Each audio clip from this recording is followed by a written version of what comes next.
अस्सलामुअलैकुम। TV news जे ख़बरनि जो सिलसिलो जारी आहे। मां तव्हांखे कोड जी अहम ख़बर आगाह कंदो न। कोड जी टाउन चेयरमैन में ॾिनल खान टालपुर ऐं मुयर सखर तरफ़ां कोड जे नवां वार्डन में एंटी कोरोना स्प्रे करायो वियो। केतिरा ॻोठ वीचारी दुकानदार उन अमल मां तमामु ख़ुशि नज़र आया। ख़बर मूजिबि कोड जी टाउन कमेटी चेयरमैन जी कोशिश सां सखर मुयर तरफ़ां टेक्नीशियल अमलो फायर ब्रिगेड किताबुनि सां गॾु सैनिटाइज़र ऐं दवाऊं पिणु खणी पहुता। कोड टाउन चेयरमैन मीडिया वारनि खे ॿुधायो त गुज़िरियल महीने खां और सखर मुयर सां राब्ते में हुयुसि। उहो असांजे इलाइक़े में हिकु भेरो कोरोना वायरस खां बचाव लाइ स्प्रे कयो वञे। चेयरमैन चयो त असां ॼाणूं था त कोरोना जी हिन महिल किथे बि इलाज मौजूदु कोन्हे, पर को बि एहतियात लाज़मी आहे। हिन स्प्रे करण सां इलाइक़े वासियुनि में कोरोना वायरस जो डपु आहे उहो बि घटिजी वेंदो ऐं राति जो मच्छर जीत ऐं ॿिया जरासीम बि ख़तमु थी वेंदा।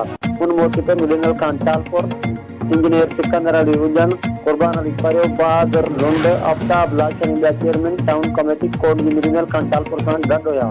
कैमरामैन आसिफ लंजवाणी सां गॾु माचू करे लंजवाणी, टीवी न्यूज़ खैरपुर। जी